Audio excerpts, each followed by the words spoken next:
Finding quotients using multiples, bigger numbers. This is the last step you'll need to take before you are able to find quotients using multiples on your own. And once again, finding quotients using multiples is just using the hangman division method, which is the mathematical way to say that. There's one final step you need, and in this video you will find out what that step is. Halfway into it. In this video, we're going to answer the question, what do we do when the number is bigger than our count bys? The number I'm talking about is the number we got after we subtracted. 13 is bigger than 4. This presents us with a special problem. If you look down here, and remember from our last video and discussion, if the number that you have is bigger than the count bys after you subtract, it tells us that we can make another group. I'm drawing 13 stars to represent the 13 things that are left over. In this case, it will be stars.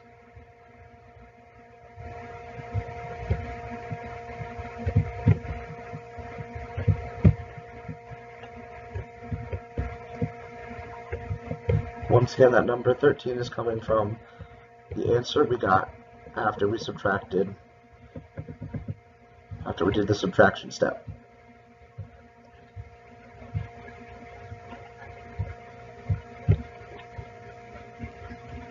Now, since we're counting by 4s, as you'll see when I circle down here, I could continue to make groups of 4s.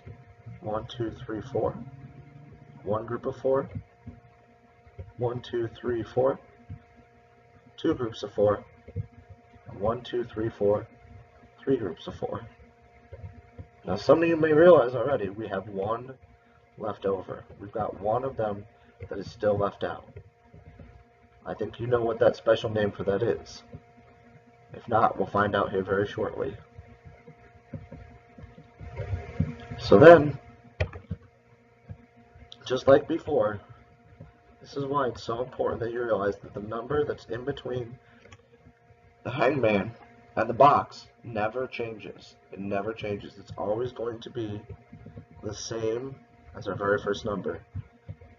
We wrote 4 the first time, and once again we're going to write 4. Also, like last time, we need to find a number that is close to, but not bigger than our new number of 13. After we subtracted 80, we had 13 left over. So we need to find a number that is close to 13, but does not go over 13 when we count by 4s. If that helps you, you may write out your multiples again, or you can just use your multiplication facts.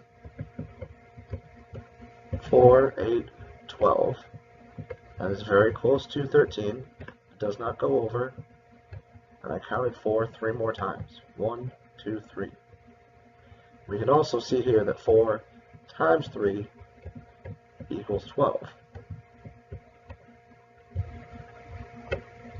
which matches the 12 stars that we circled. This might seem a little hard at first, but once you have done this process once or twice, it becomes very easy. Well, I see here that we have another number after the box. The rules for that does not change. We still subtract the number after the box. I've already subtracted 80, so I don't need to worry about that number. But I will subtract 12 from 13. I will get the answer of 1. We continue to do this over and over again until we get to a number that is smaller than our count bys. Our new number is 1. Our new number is 1. What is our new number?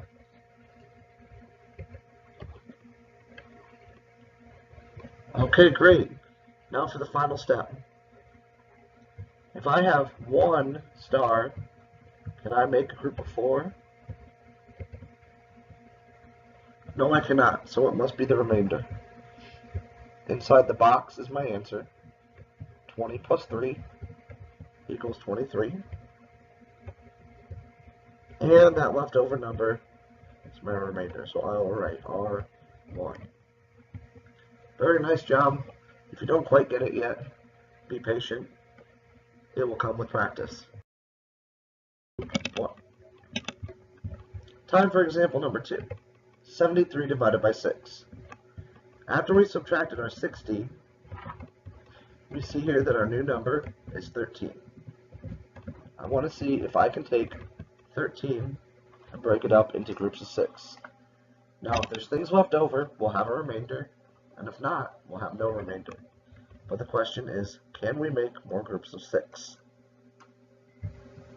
1, 2, 3, 4, 5, 6, 7, 8, 9, 10, 11, 12, 13.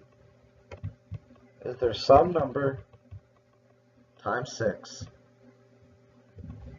6 times some number, that will get me close to 13 but not over?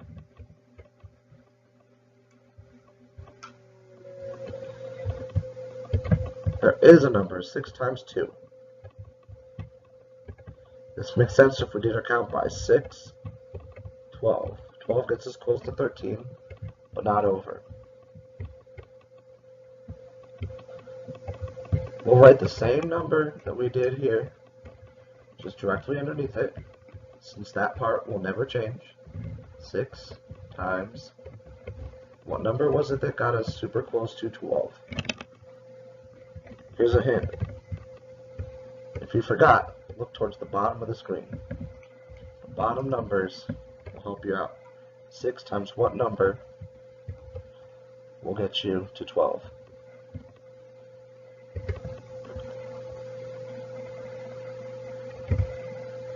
That's right, the answer is 2. Now, we've already subtracted 60, and we know that the section right here after the box is the part that we subtract. What is our next number that we will subtract?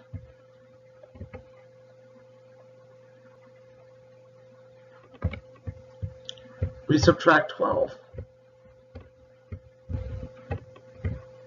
which leaves us with 1 left over. Now take a look at the bottom of your screen here. I'll show you what we just did to help it make more sense. We had 13 left over, and we realized that we're counting by 6s. We're breaking up things into groups of 6. So I took the 13 dots I have, and I found groups of 6.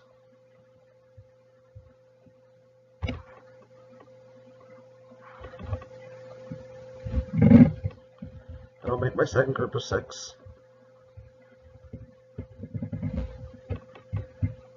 And recorded that we had groups of 6s, and then we had 2 groups of 6 left. So 1 in the box. Now we take a look at our new number and see if we can make another group of 6. Can we make another group of 6?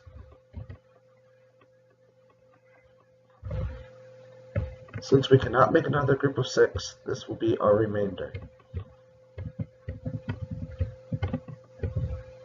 This leaves us with 2 steps left to do. The reason we make the box is the box helps us to find our answer very easily.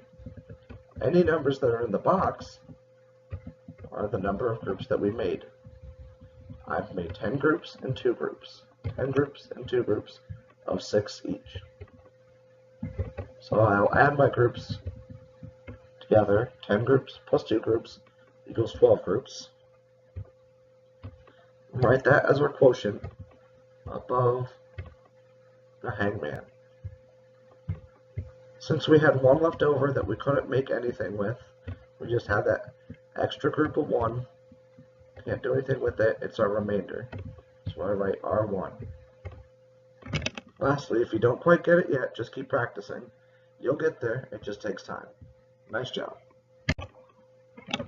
Last example, we can see here that the number 44 is bigger than our count bys of 5. You can see that. This tells me that we probably can keep making groups of 5.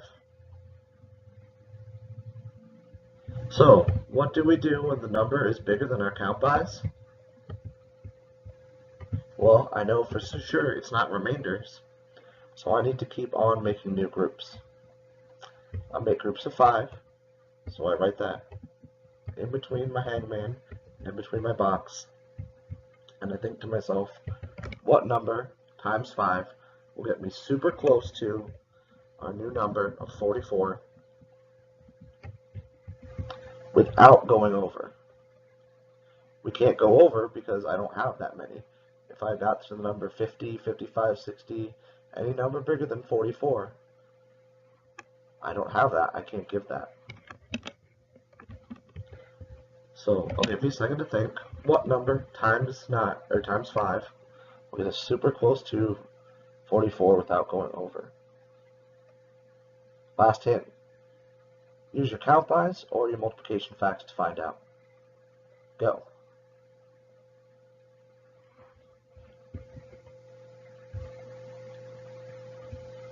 Alright, I'll show you both strategies here. First with our count bys.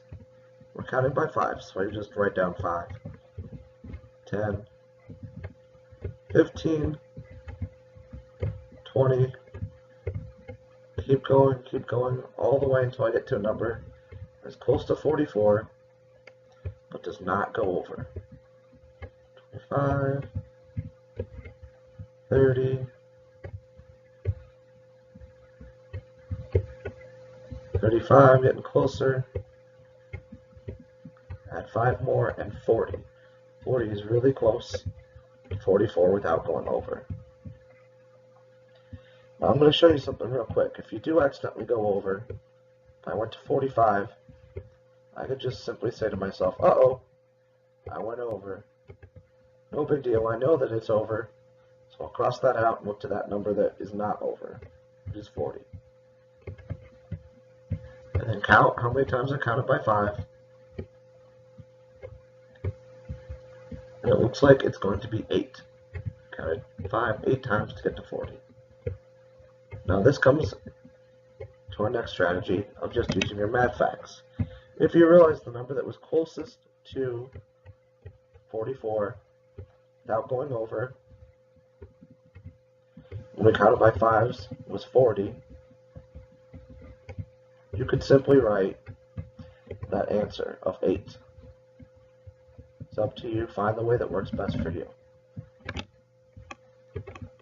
In either case, I want to take the number 8 and put it in the box.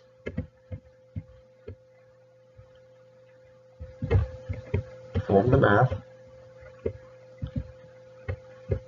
And then my next step is to do what?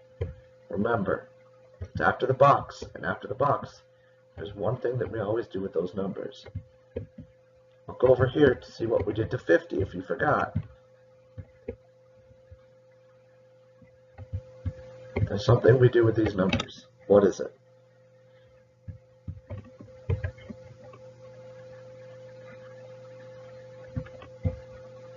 That's right, we subtract.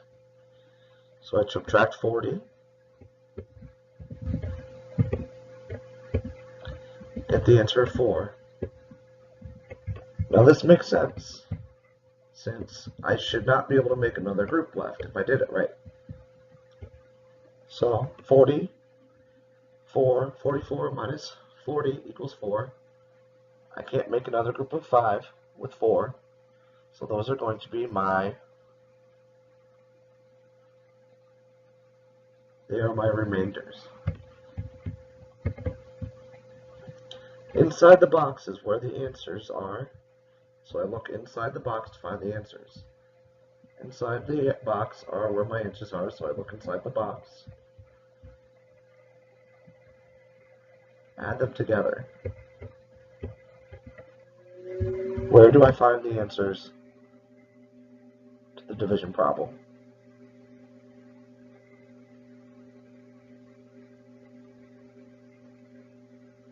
Good. I look inside the box and see 10 plus 8 equals 18. I'm not going to forget about that extra part down here. Those 4 I have left over that I can't make another group out of. The leftovers are called remainders. That's why I write R4 very top, and I'm done. Wonderful job. Keep practicing. You have all the steps and skills that you need to successfully complete dividing using multiples, or as we like to remember it, the division method known as the hangman style.